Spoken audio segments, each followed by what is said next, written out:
Жетісудың флорасы мен фаунасы өте бай. Оның биоалуан түрлігін зерттеу жергілікті ғалымдардың аса маңызды міндеттерінің бірі. Жоңғар-Алатау ұлттық паркінің қызметкерлері бұл бағытта аянбай қызмет етіп келеді. Жетісулық ғалымдар 10 жыл бойы парк аумағындағы жануарларға зерттеу жүргізген. Қорықта қандай аңдар мекендейді, туристік бағыттар барысында жабай аңдармен жолығып қалу қаншалықты қауіпті? Толығырақ келесі бейнематериалда. Жоңғар-Алатауының табиғаты ғана емес, фаунасы да ерекше. Мұнда құстардың 170, бауырмен жорғалаушылардың 8 түрі, сүтқоректілердің 49 және омыртқасыздардың 700-ден астам түрі мекендейді. Сирек кездесетін жануарлардың 26-сы Қазақстанның Қызыл кітабына енген. Мұнда мамандар әсіресе қар барысының популяциясына ерекше назар аударады. Олардың негізгі мекені Алакөл филиалы саналады, ал Сарқан мен Лепсі аймағында сирек байқайсыз. Парк аумағының 90% жері қамтылды.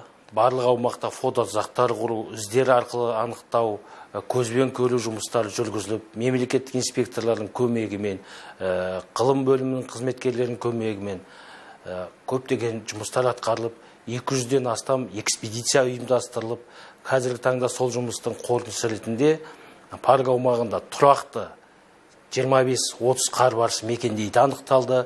Парктегі ірі және сирек кездесетін сүтқоректілер тізіміне Түркістан сілеусіні, сабаншы, тас сусары мен Тянь-Шань арқары кіреді. Қызыл кітапқа енген Тянь-Шань қоңыр аюы да ерекше қорғауға алынған. Біз Жоңғар-Алатау ұлттық парк мемлекеттік инспекторлардың күнделіктерімен бірге санақ жұмыстарын жүргіземіз. 2021-2025 жылдар аралығында Тянь-Шань қоңыр аюының таралу аумағы мен саны туралы нақты зерттеу жұмыстар жүргізілді. Зерттеу барысында алғашқыдағы Тянь-Шань қоңыр аюының саны және таралу аймақтары анықталды. Ол 2021 жылы Тянь-Шань қоңыр аюының саны 283-ден басталды.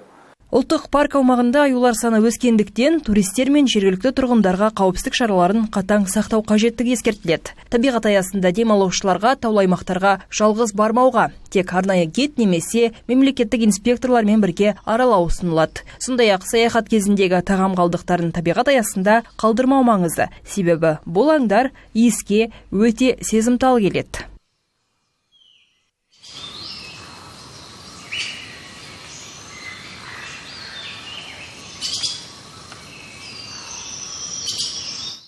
Өңір фаунасының байлығы тек ғылыми мақтаныш емес, оны әрдайым зерттеп қорғау қажет дейді мамандар. Бұл тек парк қызметкерлерінің ғана емес, әрбір тұрғын мен демалушылардың ортақ жауапкершілігі.